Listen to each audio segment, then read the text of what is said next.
स्वागत है हमारे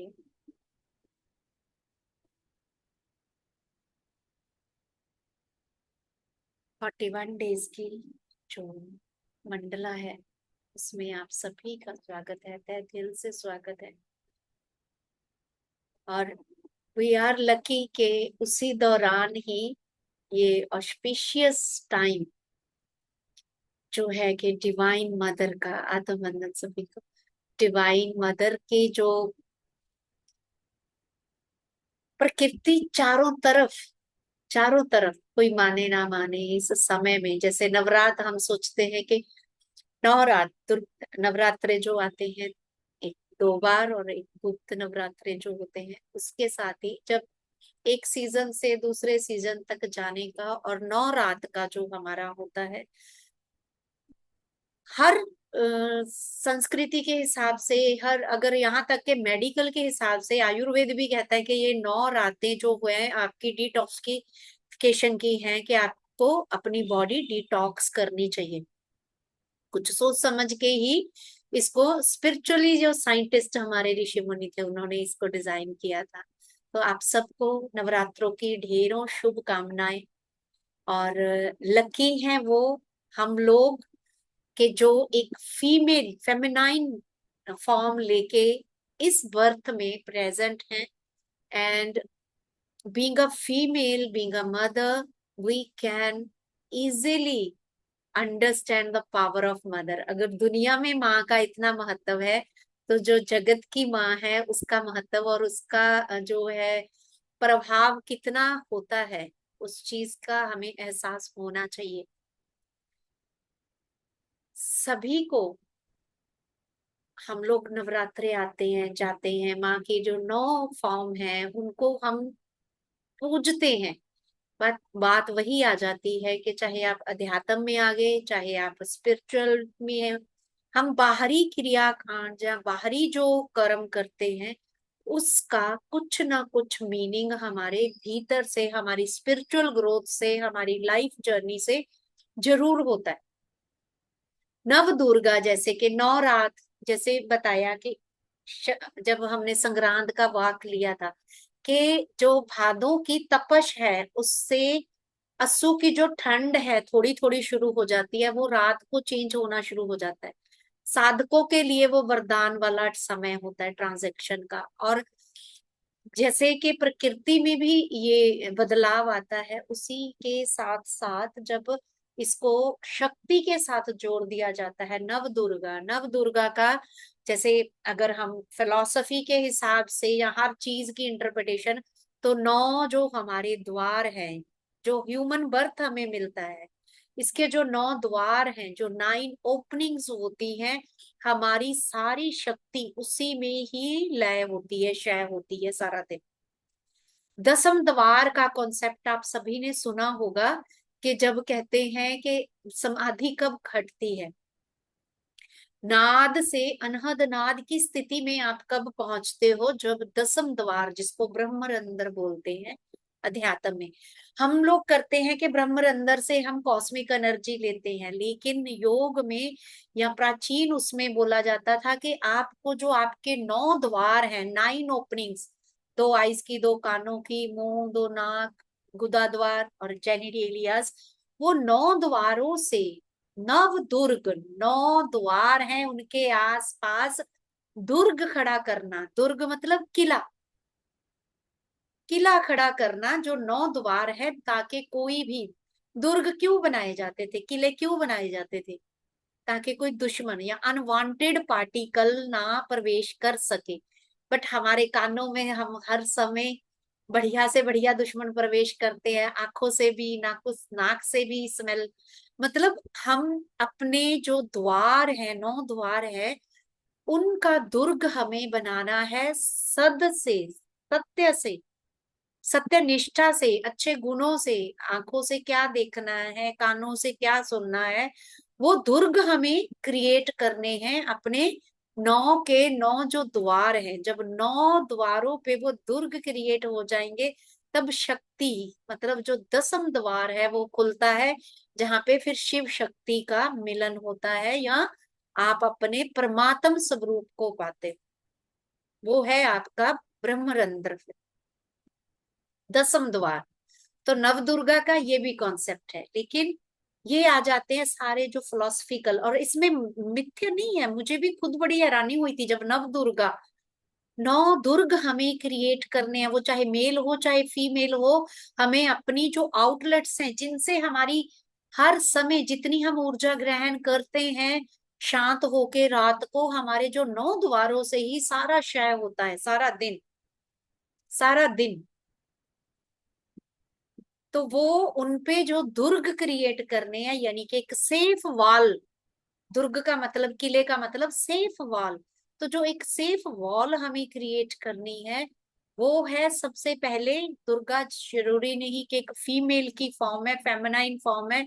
शिव शक्ति एक ही है, दुर्गा मैनिफेस्ट करती है, वो शिव की शक्ति है। शक्ति के बिना शिव शव है।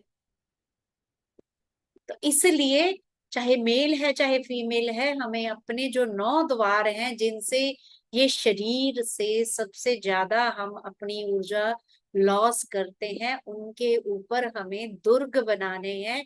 यही संकल्प होता है। तभी उपवास, उपवास का मतलब आई थिंक सबको पता होगा। संस्कृत में है बहुत जगह, उपवास मतलब पास में बैठना, वही रहना। और हम उपवास का लिटरली वो सिर्फ फिजिकल फॉर्म ले लेते हैं कि व्रत करना, लेकिन उसमें भी क्या, अभी वो इतनी बड़ी इंडस्ट्री खड़ी हो गई है उपवास का मटेरियल बनाने के लिए ही।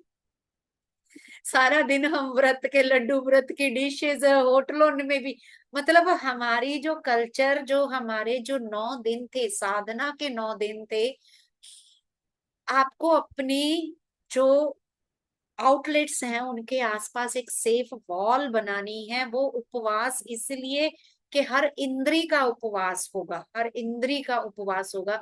वो भी हम इसी दौरान करेंगे कि एक्चुअल व्रत या फास्ट क्या होता है, उसका भी मैं करूंगी स्वाध्याय एक दिन। लेकिन आज है कि नव दुर्गा, जो 9 दुर्ग हमें क्रिएट करने हैं, और वो अपने उपवास जो लोग कर रहे हैं, मतलब जिसको भी आप मानते हो, अगर हम ये मानते हैं कि मैं ही भगवान हूं, तो अपने आप के साथ रहना वो और भी मुश्किल हो जाता है। मंदिर में जाके देवी के पास घर में स्थापना करी, वहां तो 1-1.5 घंटा हम लगा देंगे, लेकिन उपवास हमारा अपने साथ, अपने अपने सच्चे स्वरूप के साथ नहीं होता। तो ये तो हुआ उपवास। और आज का जो टॉपिक है कि माँ दुर्गा का जो स्वरूप है, आप देखो शैलपुत्री से, सबको पता है ना कौन इंटरएक्टिव करते हैं, शैलपुत्री से लेके सिद्धिदात्री तक हमारे जितने दिन आते हैं, है ना। कौन कौन से दिन होते हैं, शैलपुत्री किसको रिप्रेजेंट करती है? अगर हो सके तो प्लीज सभी वीडियोस ऑन कर दीजिए। कितने जने हैं हम, नव दुर्गा है, दुर्गा का स्वरूप हर हर एक अपने अपने स्वरूप में है। तो इस समय जो हमारी फेमिनाइन पावर है, वी आर क्या बोलूं, डिवाइन सोल्स हैं हम। तो हर एक अपने आप में दुर्गा है, काली है, जरूरत पड़ने पे चंडी भी बनती है। तो शैलपुत्री से लेके सिद्धिदात्री तक का जो सफर है, माँ के जो 9 के 9 दिन स्वरूप है, क्यों शैलपुत्री को पहले रखा गया? क्यों नहीं सिद्धिदात्री, क्यों कालरात्रि, सात, जो इनके जो नंबर हैं, जो सीक्वेंस है, किसने बनाई, कैसे बनाई, उसके पीछे क्या भाव, कोई बोलेगा? सिद्धिदात्री से, शैलपुत्री से, शैलपुत्री से शुरू होके सिद्धिदात्री की यात्रा, एक फीमेल की हमारी जो जर्नी, जो माना हमने कई बर्थ में मेल होंगे, कई में फीमेल होंगे, लेकिन जब हम फीमेल फॉर्म लेते हैं, तो एक फीमेल फॉर्म का उस शक्ति की जो स्वरूप है, 9 स्वरूप, उसके साथ चलिए। अगर याद आए तो बेशक चैट में लिखना, शेयर करना प्लीज। तो हमारा, मैं पीपीटी शेयर करूंगी, साथ साथ मैं अपना वीडियो ऑफ रखूंगी क्योंकि नेट का थोड़ा सा इशू है। सो मास्टर्स क्लियर है? अभी तो बोल दीजिए, मेरी स्क्रीन क्लियर है, सबको दिख रहा है? Yes ma'am. यस। तो क्या लिखा हुआ है? जर्नी ऑफ माँ Durga from Shailputri to Siddhidatri, spiritual reflection in the life of a women. कैसे वो भी शैलपुत्री से लेके सिद्धिदात्री तक का सफर तय करती है, अपना बर्थ एक फीमेल के रूप में लेने के बाद। ये चीज आज हमने पहले समझनी है, क्योंकि हमने पूजा कर ली, पूजा कर ली, लेकिन वो हमारे ही स्वरूप हैं। हर एक लड़की, हर एक लड़की कॉन्शियसली और अनकॉन्शियसली इस उसमें से गुजरती ही गुजरती है। तो पहले हम पढ़ेंगे यहाँ पे कि journey of the goddess Durga from her first form of माँ शैलपुत्री टू हर नाइन्थ, नौ स्वरूप है ना, वो स्पिरिचुअल एवोल्यूशन है। वो एक अकेली यात्रा नहीं है, स्पिरिचुअल एवोल्यूशन है फेमिनाइन डिवाइन एनर्जी की, जो कि वुमेन की, एक औरत की लाइफ में जब आप देखोगे, इस पे रिफ्लेक्ट कीजिए मास्टर्स। हम अपनी सिर्फ कंजक की पूजन करते हैं, वो सिर्फ शैलपुत्री का, माँ शैलपुत्री का स्वरूप है। एक बुजुर्ग होने तक, सीनियर सिटीजन बनने तक, लास्ट ब्रेथ तक सिद्धिदात्री कैसे बनती है? वो डिवाइन जो उसकी एवोल्यूशन है एक औरत की, वो सारा इन 9 के 9 दिनों में हमारी पूरी लाइफ की रिफ्लेक्शन है हमें। तो पहले हम देखेंगे माँ शैलपुत्री। माँ शैलपुत्री का जो स्वरूप है वो पवित्रता और शक्ति का प्रतीक है। पवित्रता और शक्ति का प्रतीक है। वो एक छोटी सी लड़की के रूप में चित्रित की जाती है, जो कि स्त्री के जीवन के प्रारंभक, जब वो एक, आप याद करिए, आंखें बंद करके अपना बचपन याद करिए, जब कंजक के रूप में आपका भी पूजन होता था, जहाँ जाते थे या आसपास कभी किसी ने देखा होगा, तो वो मासूमियत, ताकत, प्रकृति के साथ जुड़ाव, स्त्री के बचपन और टीनेज तक का ये स्वरूप हमें रिफ्लेक्ट करता है। जब वो बड़ी होती है, अपने आसपास की दुनिया को समझने लगती है, उसकी फाउंडेशन बनती है उसके लाइफ की, उसके करेक्टर की, बचपन से लेके टीनेज तक का। तो ये माँ शैलपुत्री हमारी लाइफ का रिफ्लेक्शन देती है। जीवन में प्रतिबिंब बिंबित कैसे होता है, इस चरण में स्त्री अपनी जो है आंतरिक शक्ति का पता लगाती है। एक लड़की धीरे धीरे, एक टोडलर से जैसे थोड़ा थोड़ा बड़ी होने लगती है, उसको अपनी अपनी अपनी बॉडी का, अपनी उसका एहसास होने लगता है। वो अपने मतलब प्रवेश को समझती है, समझने लग जाती है, अपनी आइडेंटिटी को समझने लग जाती है, अपनी नींव की पहचान रखने लग जाती है। फिर धीरे धीरे जैसे टीनेज, बचपन से वो यूथ में आती है, टीनेज में आती है, तो वो अपने परिवार के साथ आसपास गहरा संबंध, जैसे माँ शैलपुत्री का बताया जाता है ना। शैलपुत्री किस को कैसे हम लेते हैं कि वो हिमालय की पुत्री थी, बेटी थी। तो माँ शैलपुत्री का करेक्टर जो आता है वो हमारी लाइफ में हमारे टीनेज तक रिफ्लेक्ट होता है। और उसके बाद फिर आता है माँ ब्रह्मचारिणी।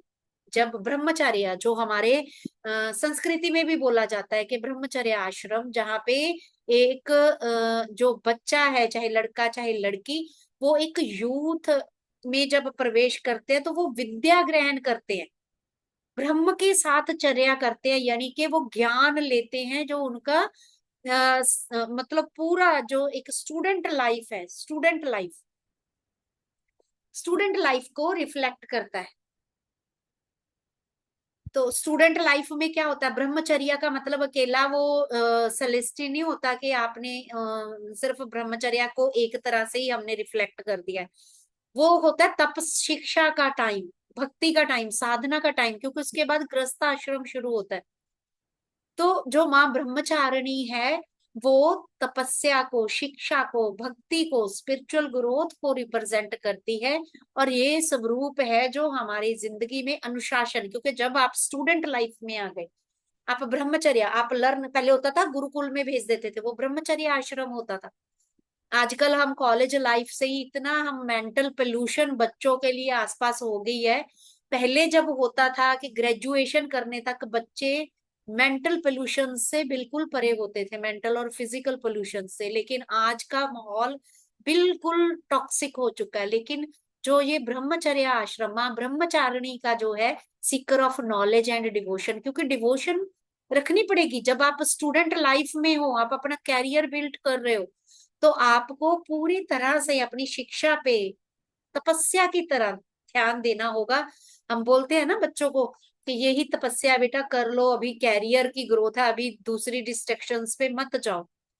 तो ये जो माँ ब्रह्मचारिणी का स्वरूप है, ये जो शिक्षा और आत्म विकास के लिए अपने आप को जो समर्पित करती है, फोकस करती है अपने जीवन में, अपने सपनों पे, अपनी आइडेंटिटी, अपना कैरियर, डिसिप्लिन बनाती है, लर्निंग लेती है।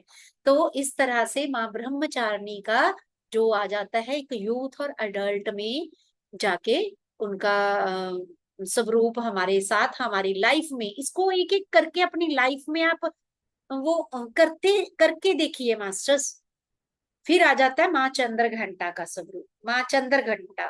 क्योंकि जब यूथ में आती है लड़की, आसपास कितना कुछ होता है, कितना कुछ होता है हमारे समाज में, जा कहीं पे भी चले जाओ तो उसको एक वॉरियर का, एक सेल्फ प्रोटेक्टर का रूप भी धारण करना पड़ता है।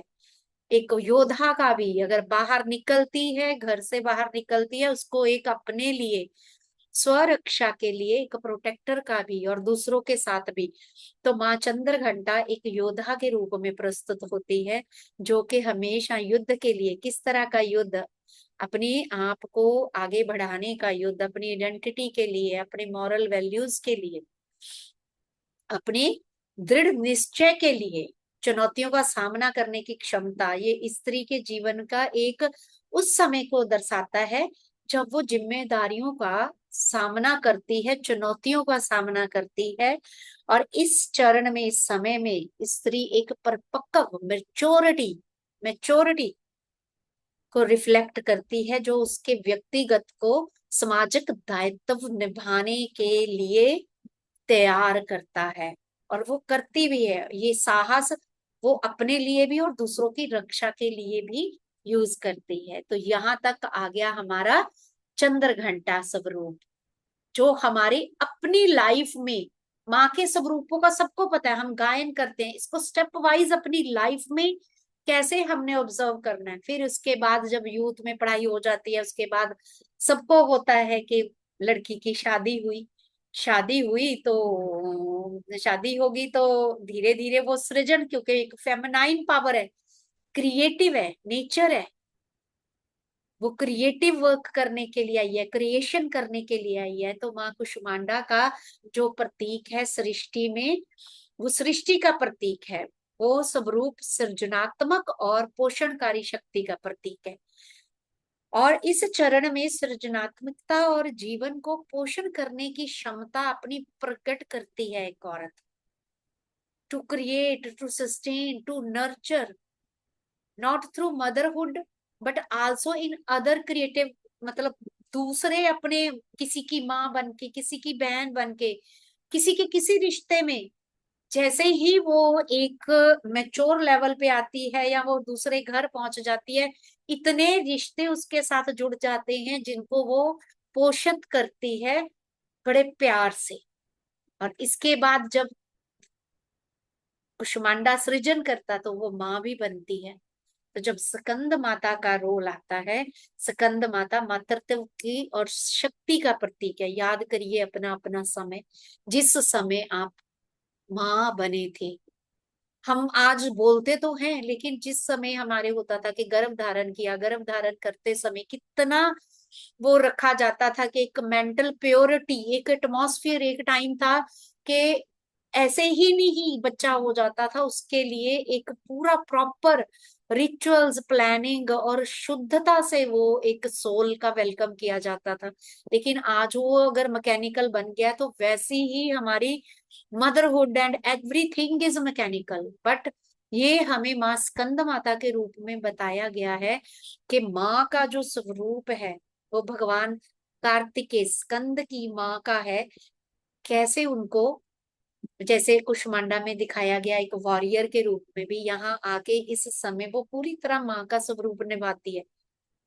जैसे ही बच्चा पैदा हो जाता है, चाहे जैसी भी स्त्री हो, वो पूरी तरह एक प्रोटेक्टिव नेचर में उसको नर्चर करना, उसकी जिम्मेवारी लेना, वो पूरी सौम्य और सॉफ्ट नेचर में, एक कोमलता में आ जाती है एक औरत। और ये होना भी चाहिए। अगर हम उस कठोरता में रखेंगे, क्योंकि बहुत जगह क्या, मैं खुद अपने सेल्फ रिफ्लेक्शन बताती हूँ कि अगर हम उस जो उससे पहले का जो हमारा एक वॉरियर स्वरूप होता है, जब हम कैरियर के लिए, सब चीजों के लिए स्ट्रगल करते हैं, if we don't drop after delivery और बच्चे की नर्चर कर रहे हैं, तो वो बच्चे के मेंटल उसमें भी एग्रेशन एंड वायलेंस लेके आएगा। यहाँ स्कंद माता हमें बता रही है कि कैसे एकदम जब एक बच्चा गोद में आ जाता है, तो वो सेल्फलेस केयर, रिस्पॉन्सिबिलिटी, प्रोटेक्टिव। आजकल क्या होता है, छोटे छोटे बच्चों को छोड़ के हम, क्योंकि कमाना है, कमाना भी, आई थिंक कि वो नीड एंड ग्रीड में डिफरेंस भी है। नीड्स हमारी यूनिवर्स फुलफिल करता है, लेकिन ग्रीड्स कभी भी फुलफिल नहीं होती। और अगर इतना हम अपने आप को संयम में रखें, क्योंकि जब एक बच्चे को जन्म दे दिया तो उसके ऊपर हमारी रिस्पॉन्सिबिलिटी है, जब तक वो हमारे ऊपर डिपेंड है। तो ये एक चरण है जो माँ स्कंद माता का स्त्री के जीवन में मातृत्व, देखभाल, संरक्षण बिना किसी स्वार्थ के प्रतिनिधि करता है। पर ये समय दर्शाता है कि वो अपने बच्चों या परिवार के लिए कैसे समर्पित हो जाती है। तो इस तरह माँ स्कंद माता, उसके बाद जब बच्चा हो गया, बड़ा हो गया, नर्चर कर दिया, तो हम बोलते हैं ना कि जैसे दिखाते हैं कि बच्चा जी अभी इतना बड़ा हो गया, क्रच जाने लग गया, स्कूल जाने लग गया, now I have to fight back in my career and in my society, social responsibilities. ऐसे ही माँ की त्यानी जो लिबरेटर है, क्योंकि जब फिर आसपास फिर जरूरत पड़ती है, वो फिर वापस उठती है। यानी कि मदरहुड का वो एक्सपीरियंस किया, बेटी से, बच्ची से, एक शिक्षक, एक जिसको बोलते शिक्षा लेने वाला बच्चा, उससे होते हुए एक नर्चर करने वाली औरत, फैमिली को और एक माँ के रूप में पालना करने वाली, जब वो सब जिम्मेवारियां पूरी हो जाती हैं, देन शी टेक हर, यहाँ पे स्पिरिचुअल एवोल्यूशन शुरू होती है हमारी एक्चुअल माँ बनने के बाद। फिर हमें होता है कि एम्पावरमेंट, फिर हम जो हमारे जैसे होते हैं उनकी हेल्प करना, बच्चे भी हैं, फैमिली भी है, लेकिन वहां से फिर हमारा बिगर रोल स्टार्ट हो जाता है। माँ कात्यायनी जो है स्वतंत्रता और न्याय का प्रतीक है।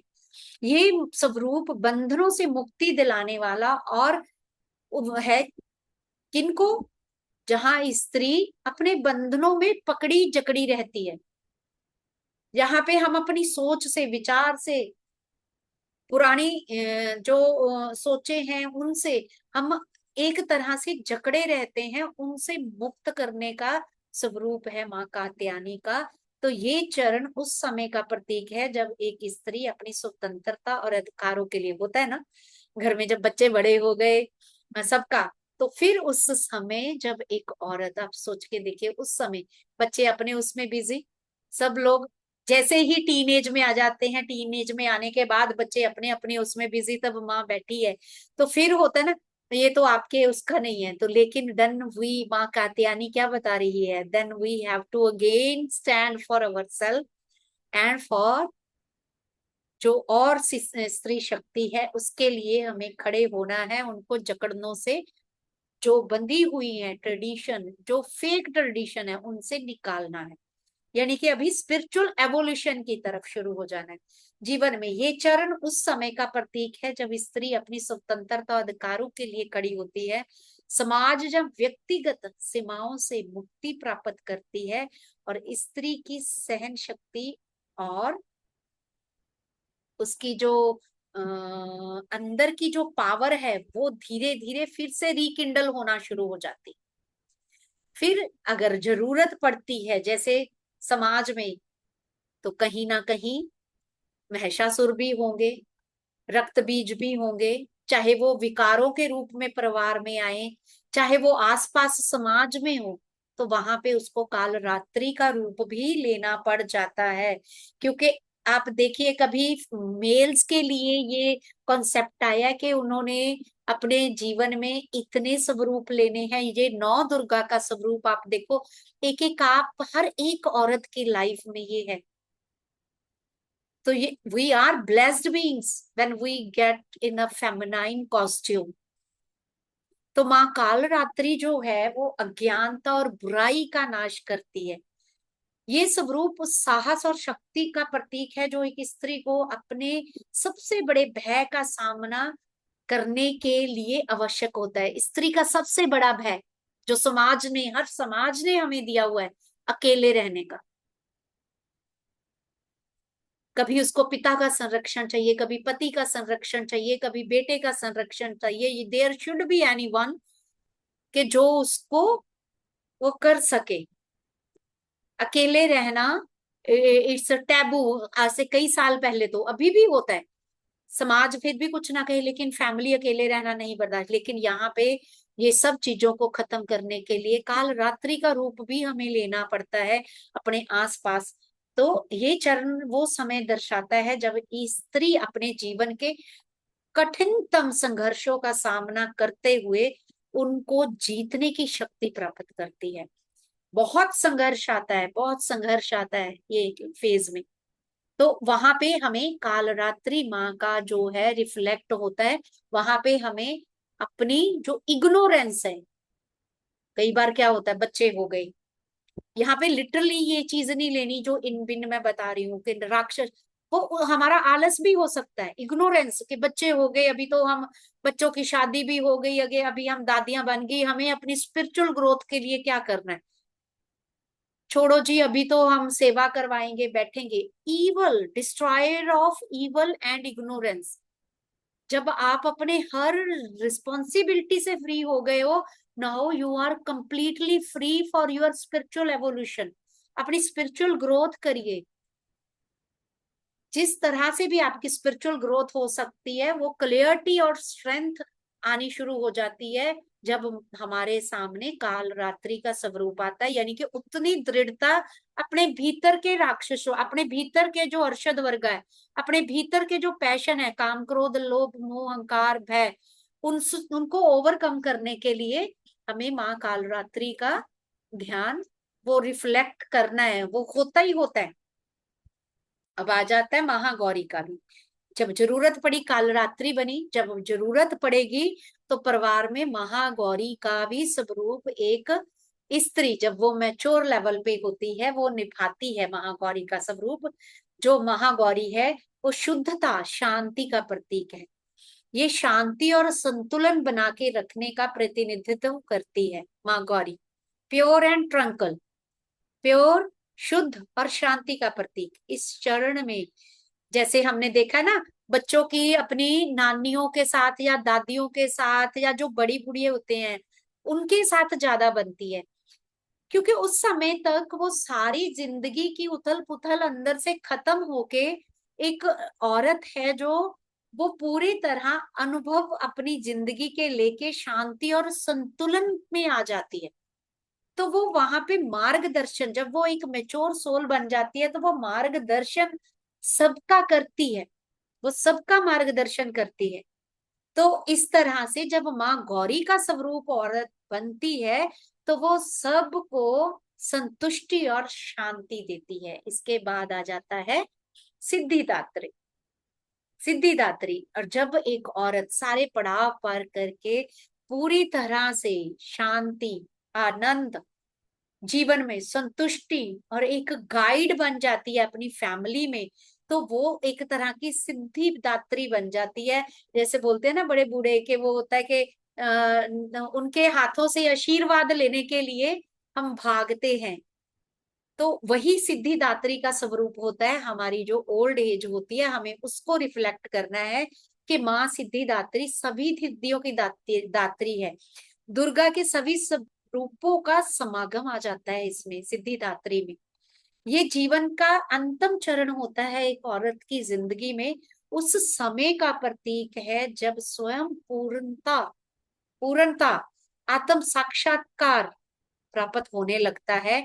एक मार्गदर्शक और एक प्रेरणा स्रोत बन जाती है।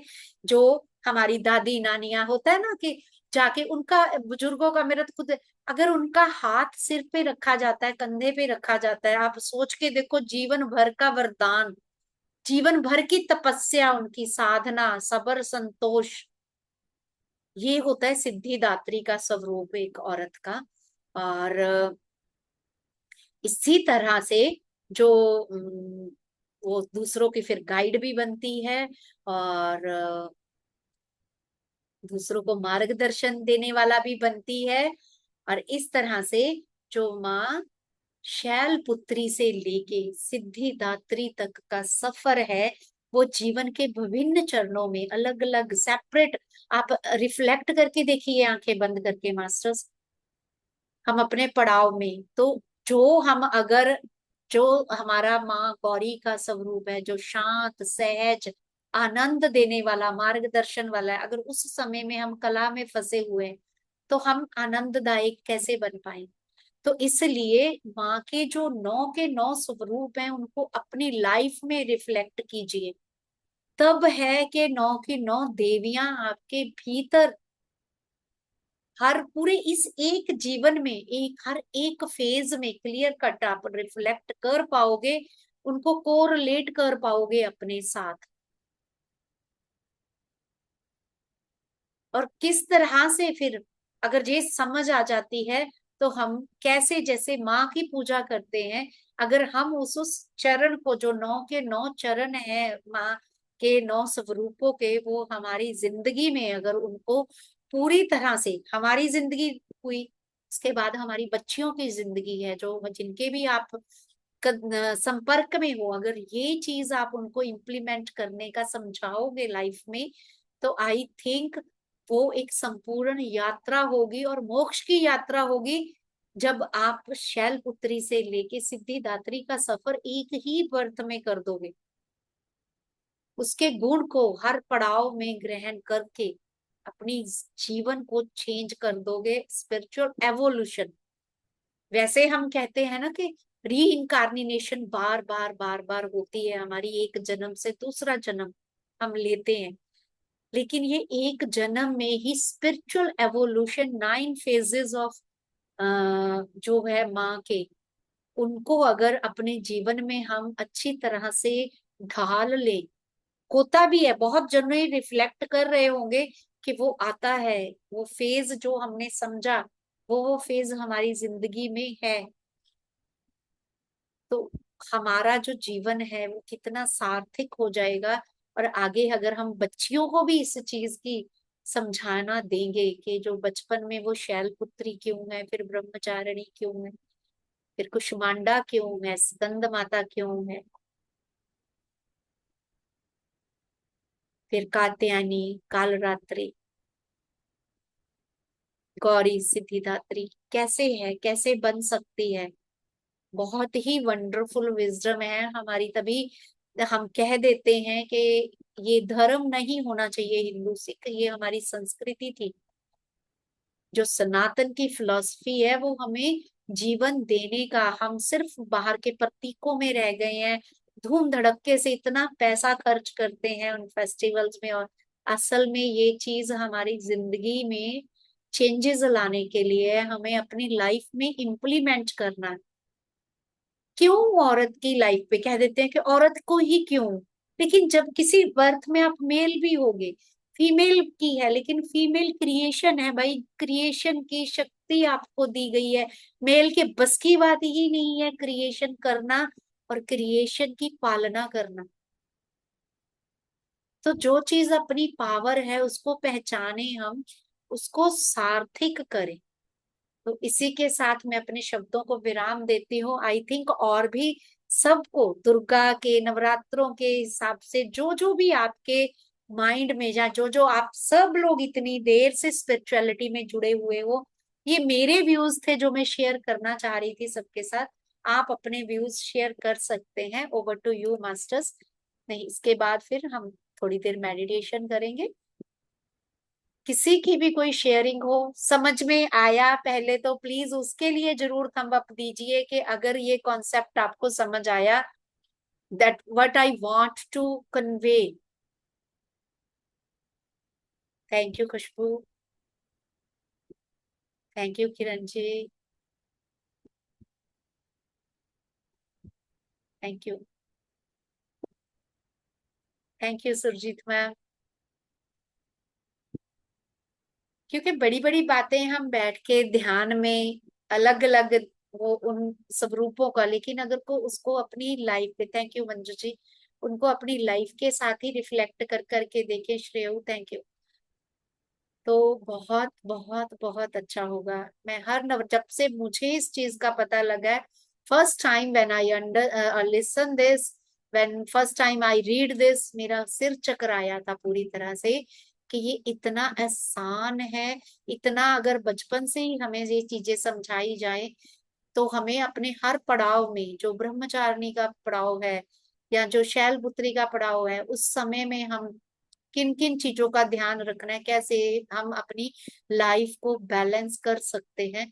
तो ये जो अग्रेशन और जो एक वुंडेड फेमिनाइन पावर चारों तरफ हमें मिलती है, हर कोई एक वुंडेड फेमिनाइन, अगर हमें पता होता कि वो सहज तरीके से एक एक स्टेज हमें पार करके, हमारी तो इसी जन्म में ही स्पिरिचुअल एवोल्यूशन हो जाती। एक औरत को तभी ठाकुर रामकृष्ण यही बोलते थे कि मातृ स्वरूप है जो, उनको इतनी बड़ी बड़ी साधना करने की जरूरत ही नहीं, क्योंकि उसका तो एक जीवन ही पूरा देवी के स्वरूप जैसा होता है। पूरी जिंदगी, पूरे सारे 9 के 9 स्वरूप हमारे इस लाइफ में हम रिफ्लेक्ट कर सकते हैं, अचीव कर सकते हैं। तो मोक्ष एक फीमेल के लिए कोई बड़ी चीज नहीं होती। So thank you very much masters with this. Thank you again. और मेरी फिर आप सभी से विनती है कि ये जो हमारे ध्यान के दिन चल रहे हैं, कोई भी आप किसी भी टॉपिक पे आपको भी नॉलेज है, प्लीज चाहे पढ़ के आप कुछ शेयर करना चाहते हो विजडम, या मेडिटेशन करवाना चाहते हो, तो प्लीज ग्रुप में या मुझे पर्सनली बताइए। आपको भी एक दिन अलॉट किया जाएगा, तो इस यज्ञ में हर कोई अपना कंट्रीब्यूशन दे सकता है। तो अभी थोड़ी देर के लिए मैं 10-15 मिनट वही माँ दुर्गा का मंत्र ही चलाऊंगी और उसी के साथ साधना करेंगे। क्योंकि वो स्वरूप हम, आप सोच के देखना, हर कोई जो यहाँ बैठे हैं, हम किसी ना किसी उसमें फील करते रहते हैं कि ये हुआ, ये हुआ, ये क्यों हुआ, वो क्यों हुआ। वो एक जो ये मंत्र, अभी तो न्यूरो साइंस प्रूव कर रही है कि इन मंत्रास का जो हमारे ब्रेन के जो न्यूरॉन्स हैं, न्यूरल कनेक्शंस हैं, वो बहुत बढ़िया तरीके से बनते हैं, बहुत बढ़िया तरीके से। तो ये जो समय है, जो इस समय में, जो रात्रि का समय खास करके, और एक चीज और अनाउंस करनी थी, जैसे कल है ट्यूसडे, तो मास्टर्स हम सब जो स्पिरिचुअल पंजाबी टॉक के मेंबर्स हैं, तो नवरात्रों में हम रात को भजन गायन, स्तोत्र गायन ये भी करते हैं। तो कल ट्यूसडे है, क्योंकि वेडनेसडे की तो आशा जी का रहेगा। तो कोई भी, सब लोग अपनी तैयारी करके आइए, जो भी कोई स्तोत्र सुनाना चाहता है, कोई पाठ सुनाना चाहता है, कोई भजन गाना चाहता है, तो एक तरह से जागरण होता है। लास्ट टाइम, अभी तक हम 9 के 9 रात 10 बजे से शुरू करते थे, 12 बजे तक चलता है। कल भी 9 बजे से शुरू करेंगे, कोई लिमिटेशन नहीं, 9:15 से, जब तक सब लोग गा सकें, अपने आप को व्यक्त कर सके। नवरात्रे माँ का जागरण, क्योंकि हम पंजाब से, तो यहाँ तो रात को माँ के जागरण होते हैं, पूरी तरह से भक्तिमय रात्रि होती है। तो जिसको भी जो भी आता है, जिस मर्जी लैंग्वेज में, वो जरूर पार्टिसिपेट कीजिएगा। और आप अपने फ्रेंड्स को भी, बेशक जो भी गा सकता है, सुना सकता है, चाहे कुछ भी, चाहे मंत्र स्तोत्र पढ़ सकता है, तो वो सभी लोग आमंत्रित हैं। तो ये कल के लिए रहेगा प्रोटोकॉल। अभी के लिए हम ध्यान में जुड़ेंगे। Thank you very much. ध्यान मैं ऐसे ही समापन पे लेके जाऊंगी। इसके बाद हम डिवाइन नाइट ही करेंगे, जो जो अपने गहरे ध्यान में। इसी के साथ हमारा सेशन, जब ध्यान खत्म होगा तो मैं एंड करूंगी। सभी लोग कोशिश करें कि अगर हो सके तो इफ पॉसिबल लेट जाएं, या बिल्कुल ढीला छोड़ दें।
महसूस करना है उस दिव्य ऊर्जा को अपने भीतर उतरने देना है।